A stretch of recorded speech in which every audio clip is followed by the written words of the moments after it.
Está aqui conosco para nós darmos início ou continuidade, como você queira entender, a nossa série de evangelismo, ok? Uma série de estudos bíblicos. Tá aqui, olha, quase, hein, rapaz?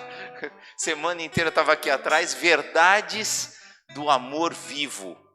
Hoje nós iremos estudar de forma especial as palavras de amor. Tá certo que é a Bíblia. Podemos confiar na Bíblia, podemos ter a certeza que a Bíblia é a palavra de Deus, fatores históricos, fatores determinantes para isso. Tá certo? Mas antes de mais nada, esse momento é o momento dos pedidos de oração.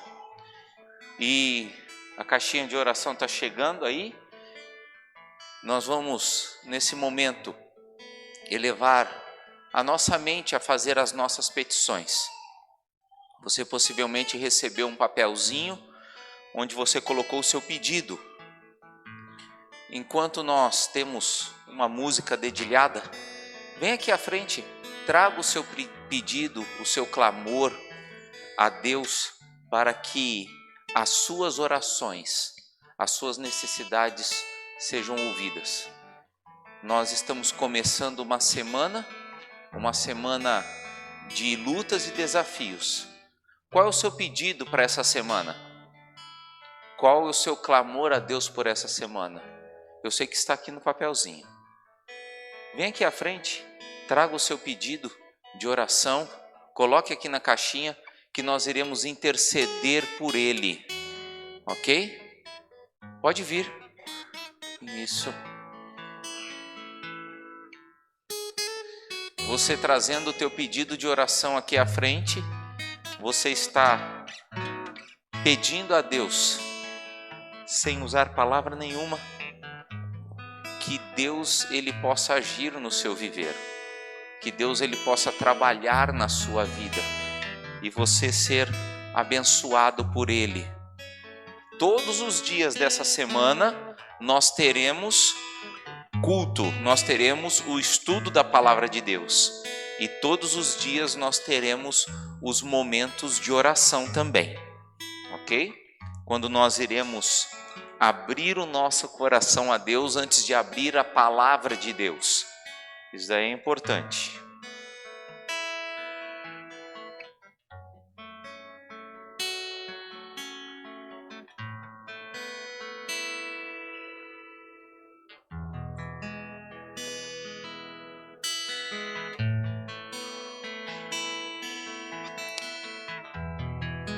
Sabe, esses pedidos, eles ficam aqui, mas o teu querer, a tua necessidade chega no trono de Deus. E nós iremos interceder por esses pedidos também. Você precisa entender que Deus é maior na sua vida e você pode confiar nele. Pode buscar a presença dele.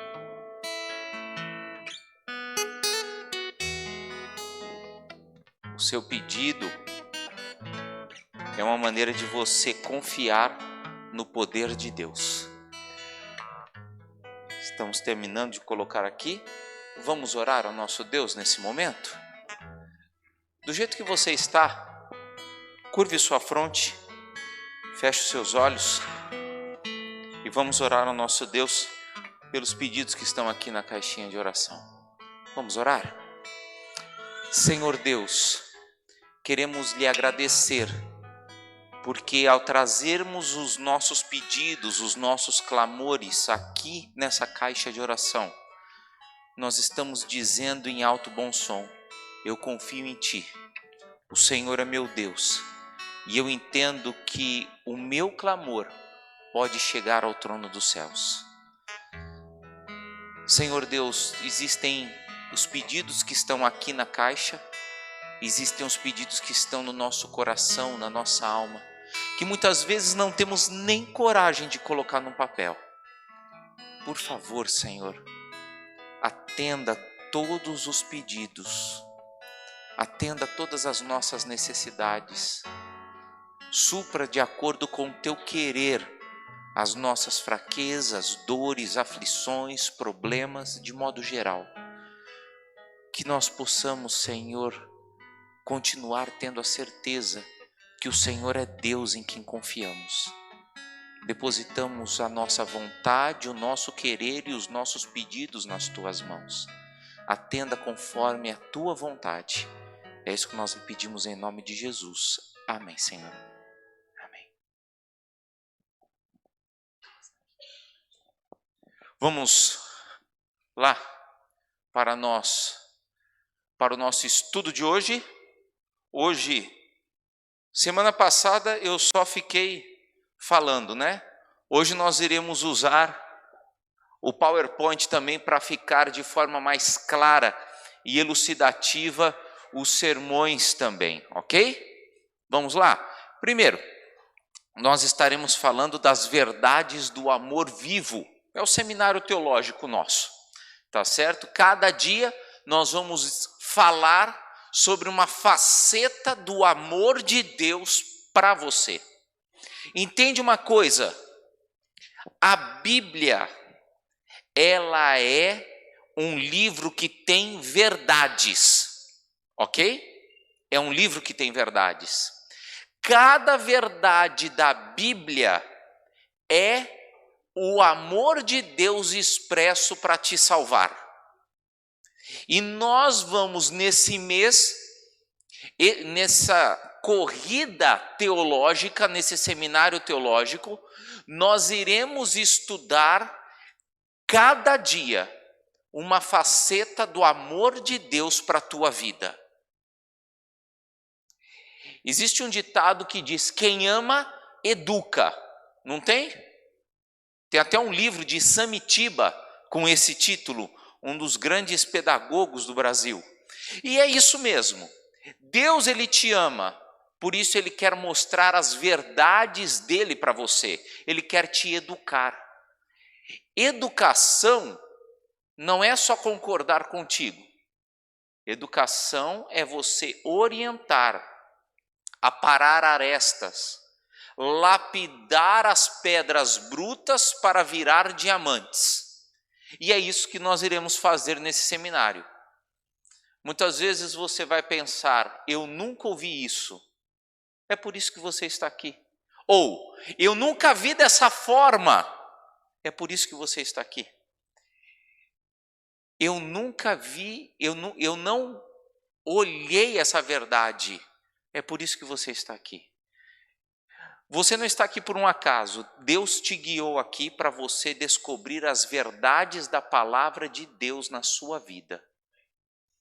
E tem uma coisa: as verdades muitas vezes são duras, mas são verdades.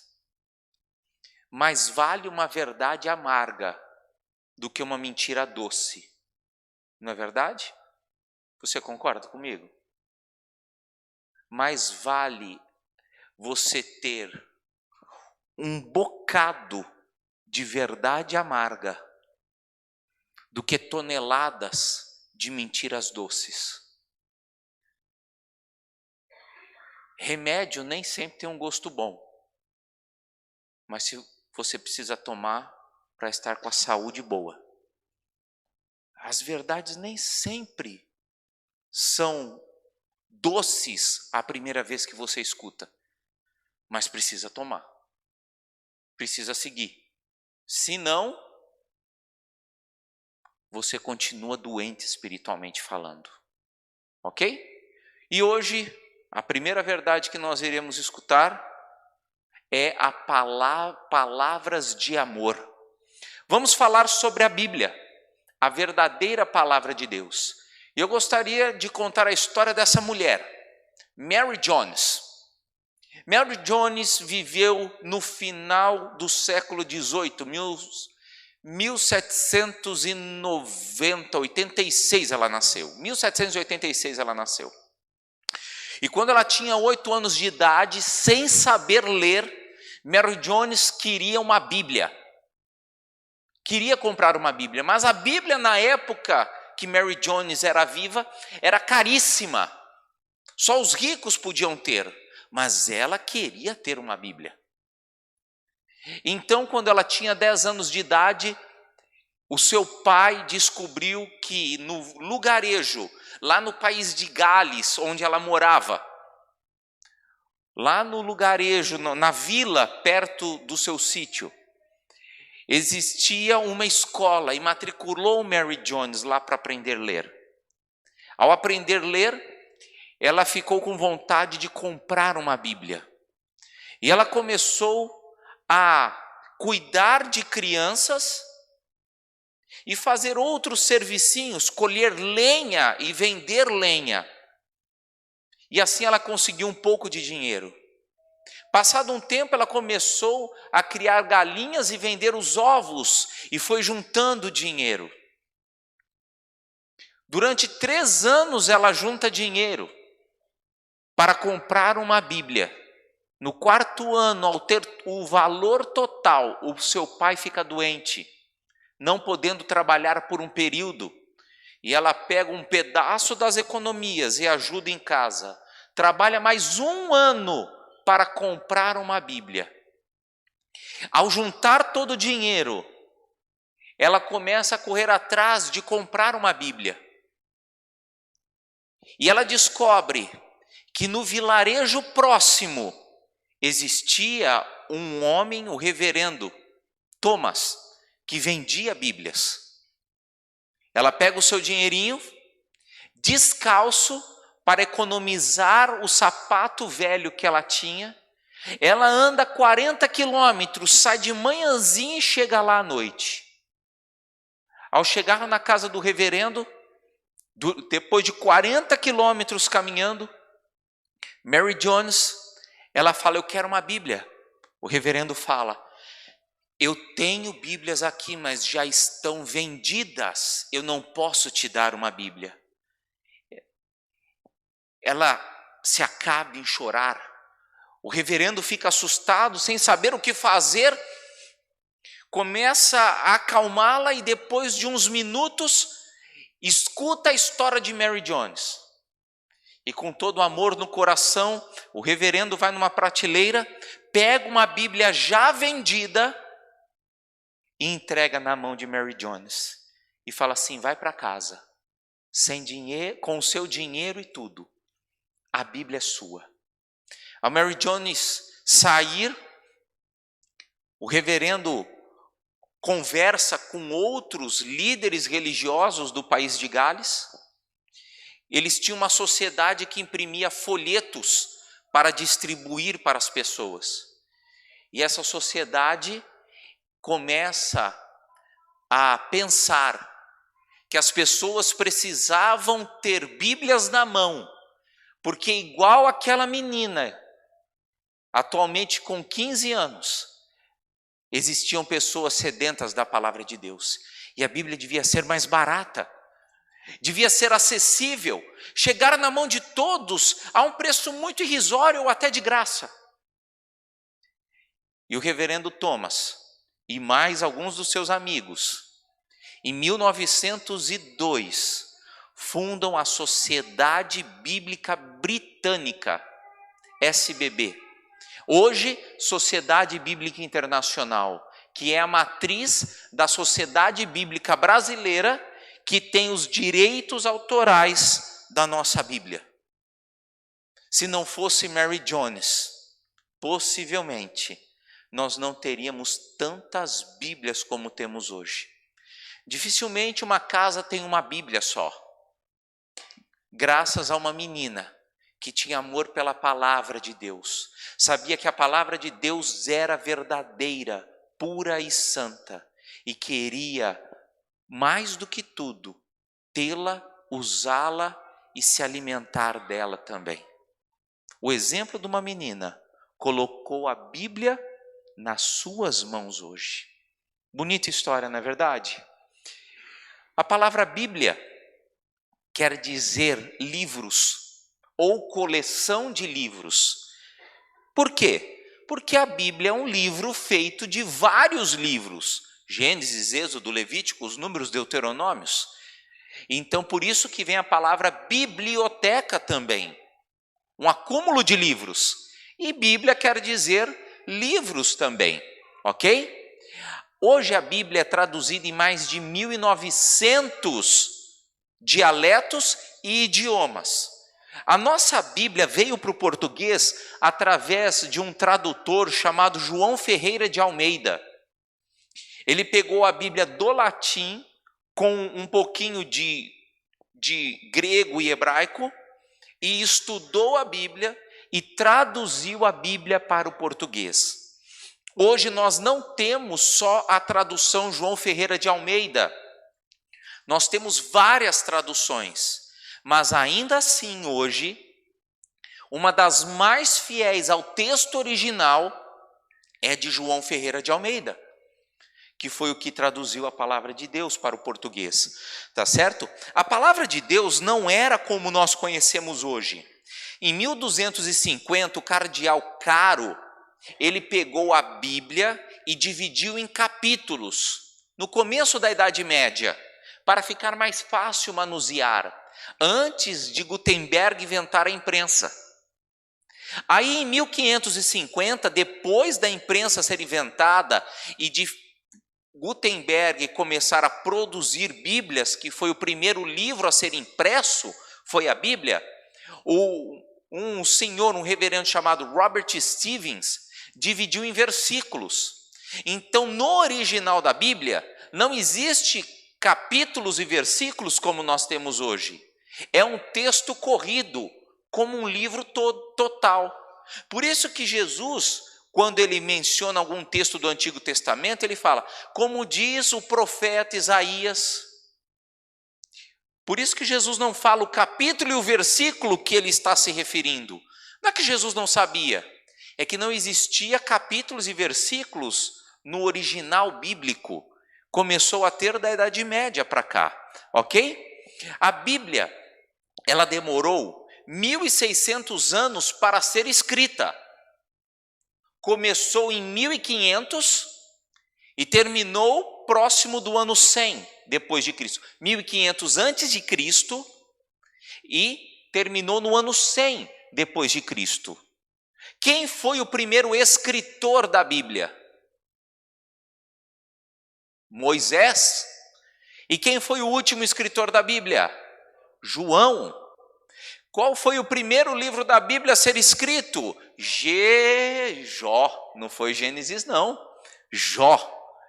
E o último livro da Bíblia a ser escrito foi? Eita, nós. Vamos lá. Aí teve um monte de... Qual foi o último livro da Bíblia a ser escrito? Ah, não é isso. O último livro da Bíblia a ser escrito foi João, tá certo? Por quê? João, ele saiu da ilha de Patmos, onde ele escreveu o Apocalipse, foi para o continente, e lá no continente, ele ainda escreveu suas cartas. Nós vemos nas cartas e no Evangelho de João, evidências teológicas muito fortes para nós termos a certeza que foram os últimos livros da Bíblia a ser escritos. Então João foi o último escritor e não foi Apocalipse, tá certo? Foi João que foi escrito, ok? Mas o que importa é o seguinte, esses 40 escritores que escreveram a Bíblia, eles foram direcionados por um autor. Qual foi o autor? Deus. Por isso que nós temos datas muito longe, escritores muito diferentes, e mesmo assim, uma mesma ideia, um mesmo raciocínio, porque foi Deus que inspirou eles para ser escrito, tá certo? A Bíblia em original, ela foi escrita em 3 línguas, hebraico, o Antigo Testamento, aramaico, alguns poucos versículos do Antigo Testamento, e grego, o Novo Testamento. Isso daqui é hebraico, gente. Para quem nunca viu, essa daqui é escrita hebraica. Você lê daqui para cá. Português você lê daqui para cá, né? O hebraico é o contrário, daqui para cá. Tá vendo esse círculo aqui? Esse daqui é o tal do tetragrama sagrado, Jeová ou Yahvé, tá? YHWH. Esses pontos embaixo aqui não existem no original, foram colocados depois, que são as vogais, A, E, I, O, U, ok? Não tinha no original esses pontos embaixo que você está vendo, só tem esses escritos aqui. E esse daqui é o tetragrama sagrado, o nome de Deus, tá certo? Não vou ler aqui para vocês para não tomar tempo, só por isso, tá bom? O que vocês estão rindo? E esse daqui é o grego, tá certo? É muito parecido com o nosso português. Não é parecido, né, gente? Aí eu exagerei. É porque é uma língua latina, tá certo? Do grego surge o latim, do latim vem para a gente, tá? Aqui nós vemos, aqui está o Pai Nosso, em grego, tá certo? Aqui é o Pai Nosso em grego. Pater, ó, Pai, Pater remon roentois uranóis, ragiastreto toonomassu, e assim vai por diante, tá certo? Isso aqui é grego, é o Pai Nosso em grego, tá? Só para a gente ter uma ideia de como foi escrita a Bíblia, ok? Bem, a Bíblia não tinha o formato que nós temos hoje. Até nos livros, no Novo Testamento, fala assim, de acordo com o rolo do profeta tal, de acordo com o rolo do profeta tal. Por quê? Os livros da Bíblia eram escritos em rolo, tá? E eram escritos com duas coisas, ou papiro ou pergaminho, ok? Pergaminho vem da cidade de Pérgamo, na Ásia Menor, eles que inventaram a escrita no pergaminho. O que é o pergaminho? É o couro de cordeiro curtido, alisado, seco e tão batido que vira folha. Muito resistente. Então isso daí é o pergaminho, tá? E tem o papiro. O que é o papiro? O papiro é uma planta, tá? São folhas tipo de junco, tipo de taboa que a gente conhece aqui no nosso interior, que são amassadas, drenadas, torcidas, colocadas de forma trançada, ok? Que acontece isso. Aqui você está vendo o pergaminho em cima, que é o couro de cordeiro, e o papiro embaixo, que é a folha, tá certo? De papiro, que é o nome da planta mesmo, ok? A Bíblia, ela é uma coleção de 66 livros, 39 no Antigo Testamento e 27 no Novo, tá certo? O que nós vimos até agora, olha só, que existem 39 livros no Velho Testamento, 27 livros no Novo, é traduzida para mais de 1.500 línguas, escrita em 1.600 anos, 40 escritores e o autor é Deus, e tem 3 línguas, hebraico, aramaico e grego, tá certo? Só por curiosidade, a Bíblia tem mais de 700 mil palavras, mais de 3 milhões de letras, mais de 1.100 capítulos e mais de 31 mil versículos, ok? Bem, a Bíblia é dividida em partes. A primeira parte se chama Pentateuco. Por que Pentateuco? Penta significa o quê? 5. Então são 5 primeiros livros da Bíblia, que contam o quê? O começo. Gênesis, Êxodo, Levíticos, Números e Deuteronômios. Levíticos fala muito sobre os serviços do santuário. Números fala sobre o dia a dia do povo de Israel, as famílias, contagem familiares. Deuteronômio é a repetição dos 4 primeiros livros, é o resumo dos 4 primeiros livros, tá certo? Também existem os livros históricos. Os livros históricos são 12. Começa em Josué e vai até Esther, De Josué e Esther, o que se conta? Qual é o enredo principal desses livros? É a história de Israel. Do mesmo modo que você estuda na escola a história do Brasil em vários livros, em vários fascículos e assim por diante, a história de Israel é contada em vários livros também. Josué começa a história de Israel em Canaã, ao eles tomarem posse da cidade, da região sagrada, tá certo? E vai até Esther, conta-se cativeiros, guerras, reis colocados, reis depostos e assim por diante, ok? Bem, existem também os livros poéticos, que é Jó, Salmos, Provérbios, Eclesiastes e Cantares.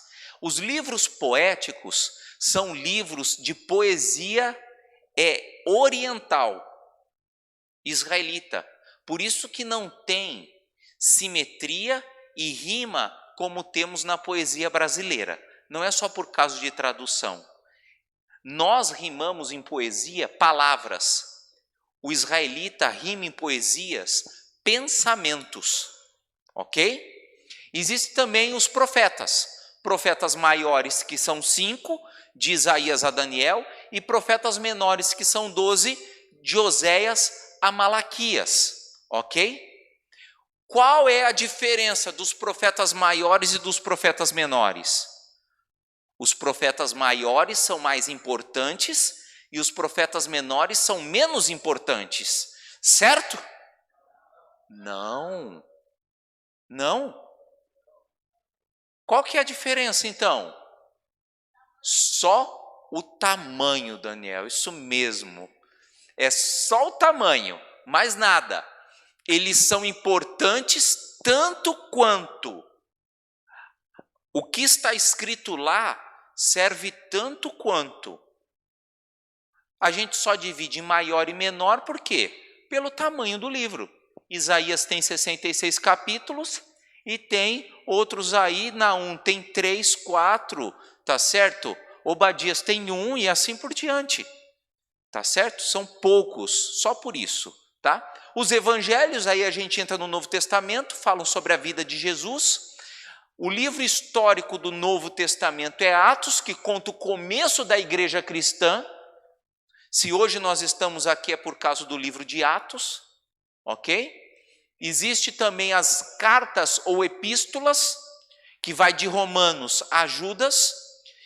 As cartas e as epístolas são divididas em 2. Cartas paulinas e cartas gerais. Cartas paulinas foram que Paulo escreveu.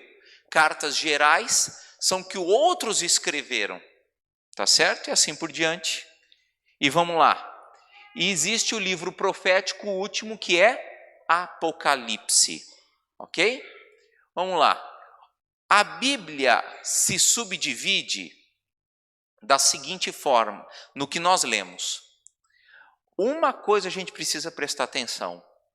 Profecia não se entende como se lê. Precisa de interpretação. Correto?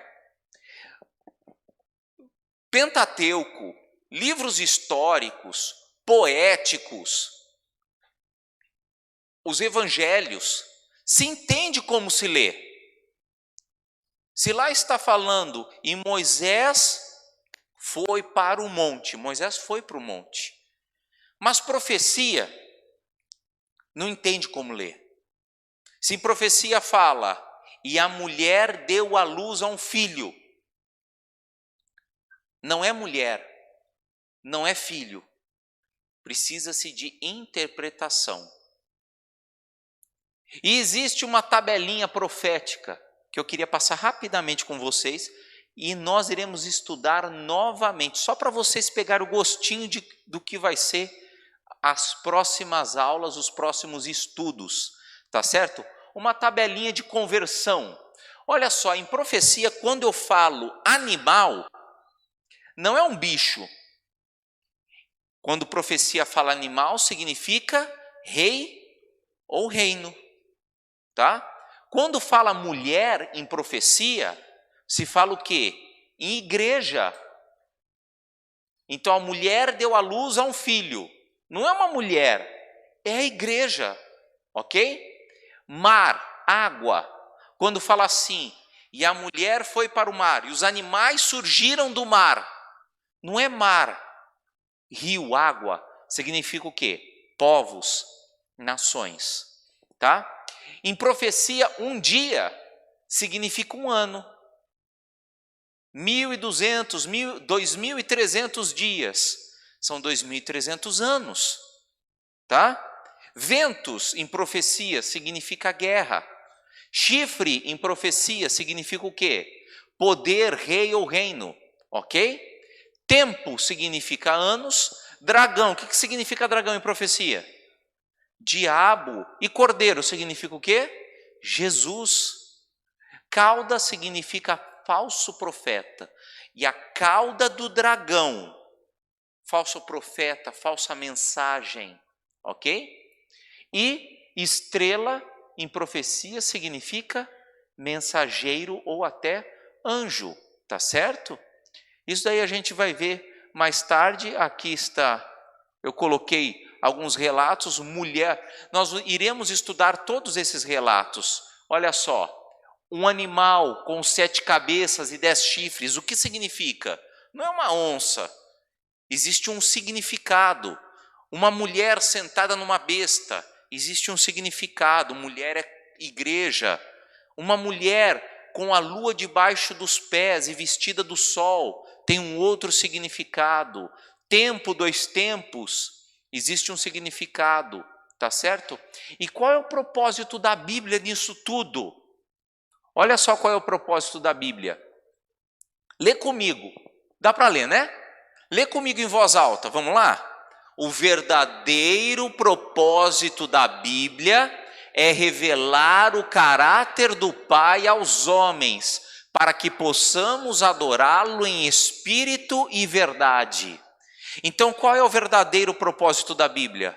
Revelar Deus para você, mostrar Deus para você falar assim: ah, é assim que eu tenho que viver, é assim que eu tenho que ser, certo?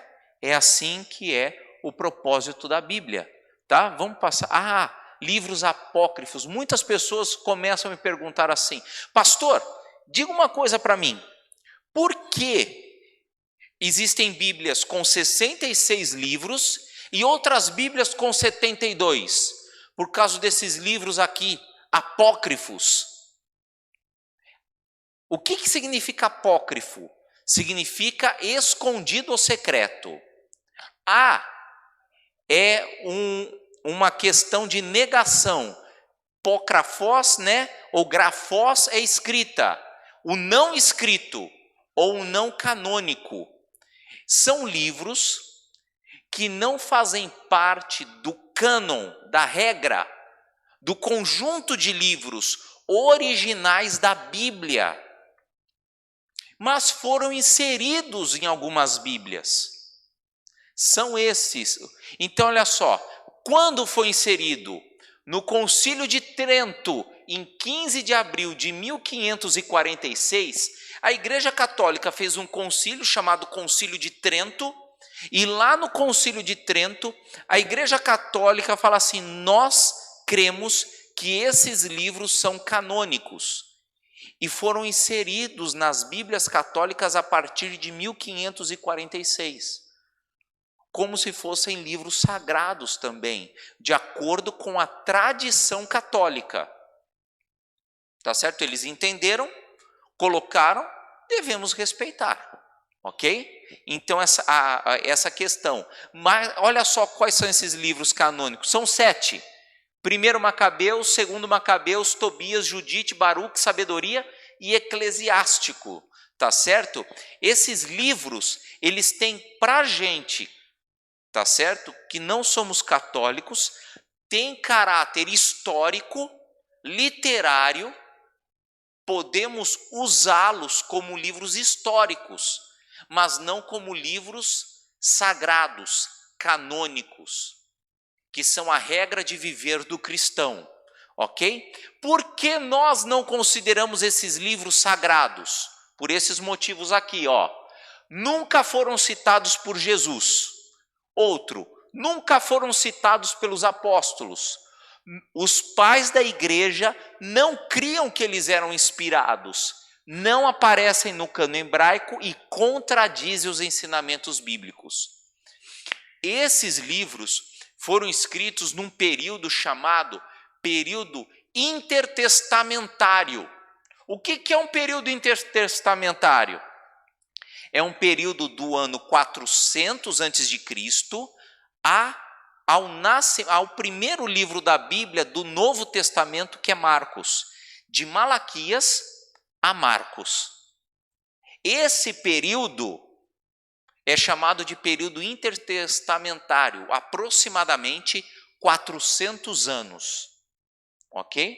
Aproximadamente 400 anos. E eles nasceram nesse período, a maioria dos apócrifos. Não existem só 7 apócrifos, existem centenas. E existem outra classe, pseudepígrafos.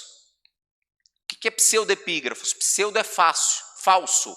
Grafose escrita, falsos escritos ou falsos escritores.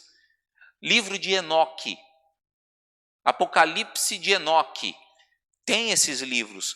Dizem que é de Enoque, mas não é de Enoque. Alguém colocou esse nome e escreveu para se passar pelo profeta, patriarca Enoque. Ok? Olha só alguns erros, 3 erros desses livros que não se concorda com a Bíblia. Primeiro, Macabeus fala que o suicídio é justificado. Fala isso, tá certo? Que existe uma justificativa para o suicídio. Segundo Macabeus, fala que a oração e oferta pelos mortos é válida. A Bíblia não prega sobre isso, tá certo? Outro ponto, Tobias 12 diz que se você prestar assistência aos mendigos, você faz expiação pelos seus pecados. Isso aí é salvação pelas obras. A Bíblia condena. Existem muitas outras regras, muitas outras doutrinas que contradizem a palavra de Deus, tá certo? E por isso que eles não entram no cânon. O que é o cânon? A regra. O preceito de como a Bíblia foi escrito, tá certo? O cânon não foi dado pelo homem, é dado por Deus, tá? E como é essa canonicidade? O cânon é o seguinte: eles pegam a vida de Deus, os ensinos de Jesus e traçam regras patriarcais, desde Abraão, dos escritos mosaicos, e também apostólico e dos pais da igreja. Juntam tudo e fazem uma regra, que a gente pode falar que é um trabalho hermenêutico. O que é um trabalho hermenêutico? É um trabalho de estudo da Bíblia profundo. Esse trabalho de canonicidade hermenêutica vem da história e hoje é estudado pela hermenêutica.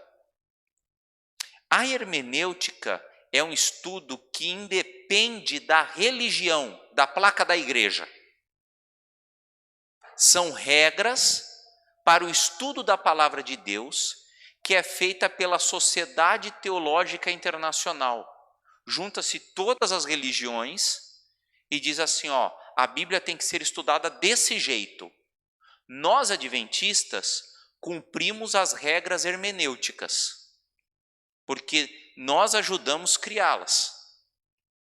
As outras religiões dificilmente fazem isto, mesmo ajudando a criá-las. Agora eu queria abrir a Bíblia com você em 5 minutos e para nós aprendermos um pouquinho o que é a Bíblia, tá certo? A Bíblia, ela é sagrada? A Bíblia é a palavra de Deus corretamente? Vamos abrir a Bíblia em 2 Pedro. 2 Pedro está lá no final da Bíblia, perto de Apocalipse. 2 Pedro, capítulo 1, versículo 21. Acharam? Ó, quem tem a Bíblia igual a minha aqui, quem tem a Bíblia igual a minha, está na página 1237. Quem tem a Bíblia igual a minha, página 1237. Ok? 1237. É lá no finalzinho da Bíblia mesmo, tá? Ou melhor, desculpa, 1238. A palavra de Deus é dada por Deus ou é dada por homens? O que vocês acham? Vamos ler? Diz o seguinte: porque nunca jamais qualquer profecia foi dada por vontade humana. Entretanto, homens santos falaram da parte de Deus movidos pelo Espírito Santo. O que esse texto me diz sobre a Bíblia? A Bíblia é a palavra de Deus, não é a palavra de homens. Por isso devemos respeitá-la, porque não foi a vontade de homem que nos deu a Bíblia, e sim foi a vontade de quem? De Deus. Agora abra a Bíblia comigo em 2 Timóteo, capítulo 3, versículo 16. 2 Timóteo 3, 16.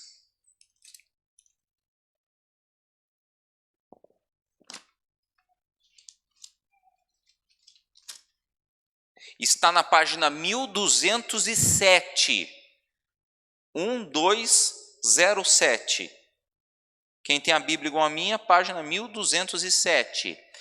A Bíblia, ela tem partes que não são a vontade de Deus? A Bíblia tem partes que não são de Deus?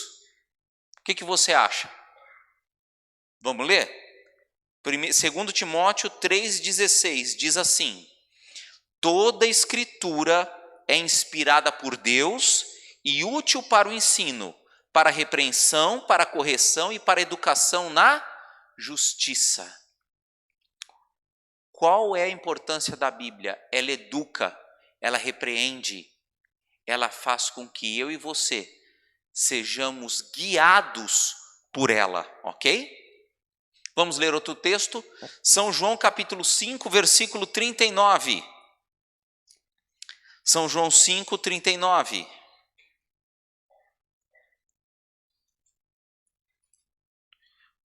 Página 1055. Página 1055. O que diz o texto aqui? Examinai as Escrituras, porque julgais ter nelas a vida eterna, e são elas que testificam de mim. É Jesus falando isso. Se você quer conhecer Deus de verdade, você tem que fazer o quê? Ouvir o que o pastor fala. Não acreditar no ancião da igreja. Seguir a palavra do cooperador. Não é assim? O que a Bíblia vem falando? Se você quer conhecer a Deus, você tem que fazer o quê? Estudar a palavra de Deus. Não ser mero, não beber do reflexo da Bíblia, que vem dos outros. Beber da fonte original, que é a palavra de Deus. Ok? E a Bíblia? Ela tem a verdade? Ou ela... Será que a gente pode acreditar na Bíblia? Será que ela tem alguma mentira, coisa assim? São João 17, 17, página 1073. Quem tem a Bíblia igual a minha, 1073. O que diz aqui? Santifica-os na verdade, a tua palavra é a Bíblia é a verdade, gente. Quando você abre a Bíblia, a verdade aparece no teu viver. Quando você abre a Bíblia, a verdade começa a entrar na tua vida. Quando você abre a Bíblia, o erro vai sumindo e a verdade vai aparecendo. A Bíblia transforma. A Bíblia não é qualquer livro, é um livro de amor que transforma o teu viver. Você pode crer nisso. Transforma tanto que você toma decisões para a honra e glória de Deus. E hoje, a Bíblia chegou na vida de uma pessoa e transformou a vida dessa pessoa. E essa pessoa aceitou conhecer a Deus. Eu quero chamar a Ivete aqui na frente. Oi, Ivete, vem aqui, Ivete. Vem aqui, vem aqui, vem aqui. Alan também, vem aqui. A Ivete, ela conheceu a Bíblia, abriu a Bíblia, estudou a Bíblia e teve a vida transformada para a honra e glória de Deus. Fica aqui embaixo aqui. A Ivete aceitou Jesus e daqui a pouquinho eu vou encontrar ela no tanque para batizá-la. Ela aceitou a verdade porque ela estudou a Bíblia, e toda a Bíblia, né, Ivete? Aprendeu certinho as normas e regras que Deus colocou para a honra e glória de Deus. Está estudando pela segunda vez. E nesse momento, ela vai fazer a profissão pública de fé. Uma oração também, tá certo? O Alan vai conduzir esse momento e nós nos encontramos lá no tanque batismal para você ser batizada e ter novidade de vida. Que Deus te abençoe e te guarde, e louvado seja Deus, porque Deus deu a condição de você, Ivete, abrir a palavra de Deus, abrir a Bíblia e entender o amor de Cristo por você, e agora descer as águas batismais. Que Deus te abençoe e te guarde. Amém. Uma boa noite a todos. Chegou o dia, né? Ou a noite, né? Chegou a noite. A Ivete, ela está conosco há um bom tempo já, né? Me lembro da Ivete chegando na igreja no final dos bancos ali à nossa esquerda. Pegou aí toda a temporada de pandemia e quando tivemos algumas tréguas, ela participou conosco e com mais várias pessoas que estão aqui da nossa classe bíblica. Voltou esse ano, né? Nós terminamos hoje a 7ª lição. Você que está nos visitando, além desse estudo, essa sequência que o pastor está fazendo aqui, nós temos uma classe todos os domingos às 18h30, ok? Aqui dentro da igreja também. E ela está fazendo aí a 2ª temporada de estudos, mas agora trazendo o esposo, o Maurício, que está conosco aqui também, né? Irmãos, o momento agora é do voto batismal. A igreja conhece, a Ivete também. Nós fizemos o voto completo na sala ali ao lado, com mais 6 líderes da igreja. E diante da nossa congregação, nós vamos fazer agora o voto alternativo ou resumido, por questão de tempo, questão da transmissão também, ok? Então, Ivete, são 3 perguntas apenas. Eu vou fazer a pergunta e você responde sim ou não, ok? Aceita Jesus Cristo como seu Salvador e Senhor e deseja viver no relacionamento redentivo com Ele? Sim. Aceita os ensinamentos bíblicos contidos na Declaração de Crenças Fundamentais da Igreja Adventista do Sétimo Dia e se compromete a viver, pela graça divina, em harmonia com esses ensinos? Sim. Deseja ser batizada como testemunho público de sua fé em Jesus Cristo, para ser aceita na comunidade da Igreja Adventista do Sétimo Dia, e deseja apoiar a igreja e sua missão, como fiel mordomo, mediante sua influência pessoal, dízimos e ofertas e uma vida de serviço? Sim. Amém. Amém. Logo mais você estará confirmando. Eu sei que você já ama Jesus, mas é que nem num casamento. Chega uma hora que é necessário confirmar diante de Deus e dos homens, né? Mas antes disso nós vamos orar. E antes de orar, eu gostaria de saber se a igreja recebe e apoia a Ivete na sua jornada, amém? Então conte com o apoio. Você já faz parte da família, mas hoje nós vamos confirmar com a sua decisão. Irmãos, em atitude de reverência, eu peço a vocês que fechem os seus olhos. Eu e a Ivete aqui nós vamos nos ajoelhar.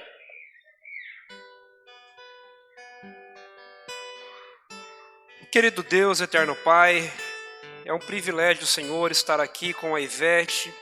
Tu conheces a vida dela e o Senhor Deus a trouxe até nós.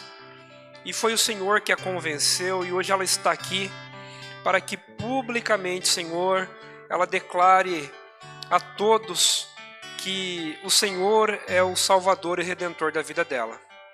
Colocamos ela no seu altar, sabemos que a festa no céu e aqui também, Senhor. E peço ao Senhor, em nome de Jesus, que abençoe a Ivete em toda a sua jornada. O Senhor que começou a boa obra, que venha concluir, para que ela possa estar com Cristo e com todos nós nas mansões celestiais. Que logo mais, Senhor, ela possa nascer da água e nascer do Espírito também, para a honra e glória do seu nome, por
de acordo com o coração de Deus e amando o seu próximo, porque aprendeu da Bíblia.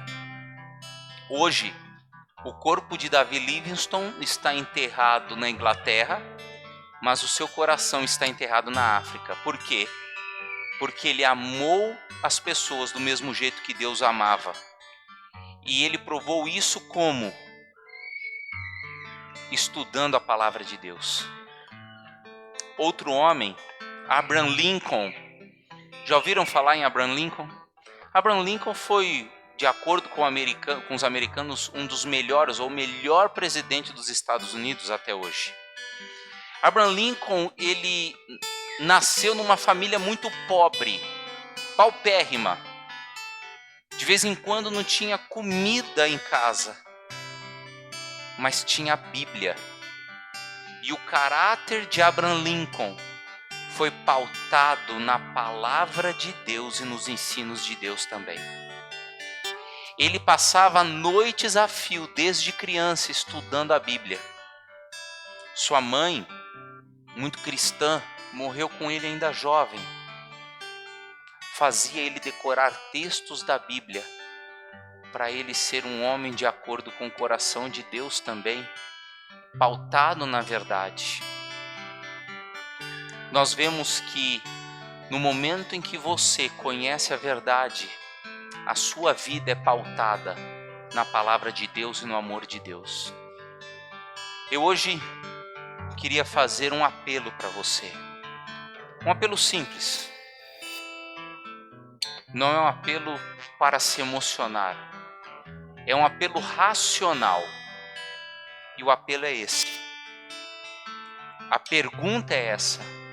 Você deseja conhecer a verdade e se libertar do mal que esse mundo oferece? Você deseja aprender da verdade, custe o que custar, para que Deus trabalhe na sua vida e você tenha um viver de acordo com a vontade de Deus? Se esse é o seu desejo, a Vanessa vai cantar uma música agora.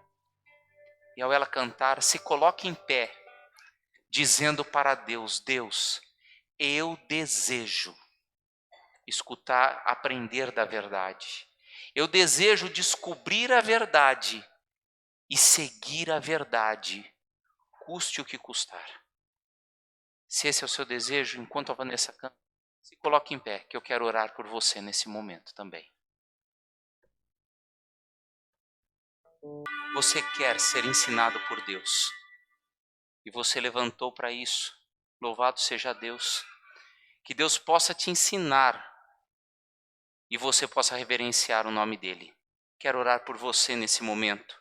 Depois da oração, pode se assentar que nós teremos rapidamente a entrega do certificado e do kit batismal. Vamos orar? Senhor Deus, obrigado porque o Senhor nos ensinou a tua palavra. Obrigado porque o Senhor esteve ao nosso lado hoje à noite, fazendo com que nós possamos aprender que a Bíblia, ela é a tua palavra, o teu poder e a verdade. Por isso, Senhor, nos liberte do erro, da maldade desse mundo, com a sua palavra, com o estudo da Bíblia. Pessoas aqui se levantaram para dizer: Senhor, eu quero ser liberto. Eu quero aprender de ti, eu quero aprender da tua palavra. Por isso, Senhor, me usa, esteja junto comigo. Abençoa-nos, cumpra a tua verdade no nosso viver. É isso que nós lhe pedimos em nome do Senhor Jesus. Amém, Senhor.